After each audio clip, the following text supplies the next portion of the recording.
Hello, what is up, everybody? My name is Mario Pichardo. Welcome to another episode. Today, we're going to be talking about an article out of the New York Post here entitled MS-13 Gangster Convicted of Killing Man for Wearing Peyton Manning Jersey. So, this one is a little interesting. He actually is found guilty of conspiring to kill a man for wearing this number 18 Peyton Manning jersey.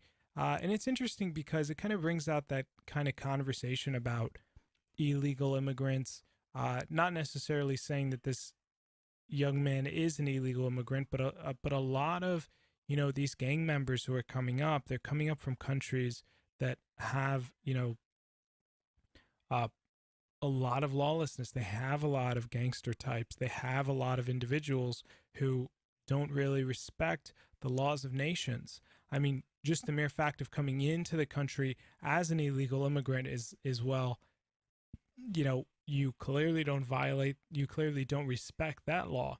So, I don't really bring harsh criticism against illegal immigrants because, if I was an illegal immigrant and I knew how great of a place America was with respect to a lot of the developing world, I would also try to come here. So I don't put any fault on the illegal on any illegal immigrant for attempting to come into the United States.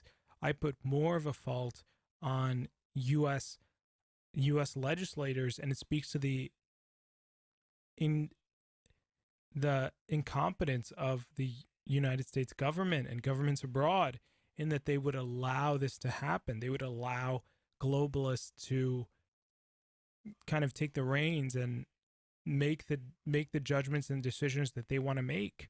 And I think that this is partly why you see a resurgence of populism, not only in the United States, but abroad, where people are saying, look, I've had enough. I'm tired of the lawlessness. I'm tired of losing my children because of our weak immigration policies. I want to see stronger action, not only at the border, but I want to see our police officers strengthened. I want to see, our society come together. I want to see a lax of restrictions on, say, guns, because the statistics don't stand up with the claims that are being made. And so when we see a case where, this young gentleman who was found guilty of attempt of conspiring for murder, it doesn't say here in the article that he is an illegal immigrant, but I kind of only say that because a lot of MS-13 that we've seen in the stories recently have been illegal immigrants. And so it's kind of to really spark a bigger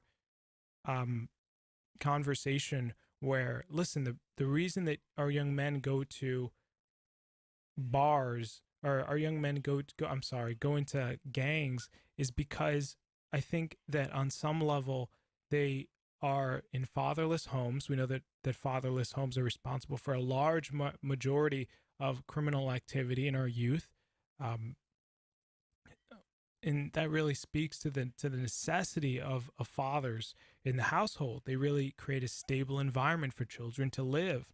But also, this case in particular speaks to I think that the cultural dissonance between different people and what they value. This man, Jose Suarez, explains that he was the act was taken so that he can get notoriety within the gang. In other words, one person's life was worth moving up politically in this gang. And so that is kind of speaks to what one person values. And when we don't give our young people proper outlets to express themselves, stable homes so that they can learn right from wrong, follow moral paths, they wouldn't walk down these kinds of roads. And if we adequately protected our borders, well, we wouldn't have to deal with a lot of lawless illegal immigrants who come up here and commit crimes, and sometimes atrocious crimes, against Americans or even other illegals. And so I think that we need to do more. We need to kind of not sit around, and I will always say this, that people need to become more involved in their political systems at the local level, uh, at the state and federal level. But they need to also understand, we need to also understand that being active at the local level is where we have the most influence. It's where we have the greatest opportunity for change. And so we all kind of need to do our own part if we really want to see things actually change.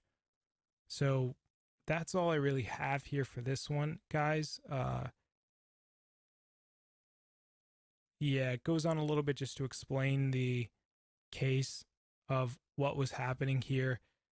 Regardless of what happens, what did happen to this young man, um, the case itself is speaks to a bigger problem in our society.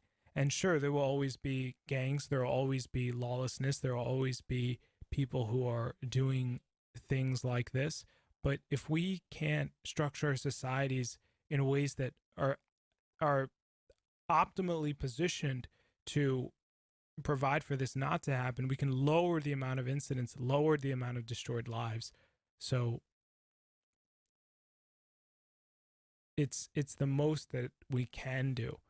So that's all we have here for this one, guys. If you like the video, be sure to hit that like button. If you love the video, be sure to smash that subscribe button and hit the bell icon so that you're notified the next time that we go live.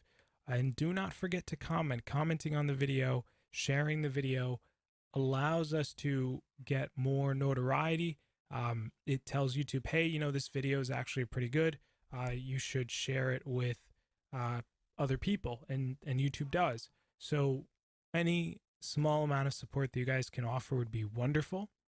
And with that, I'll see you guys in the next one. Take it easy. Peace.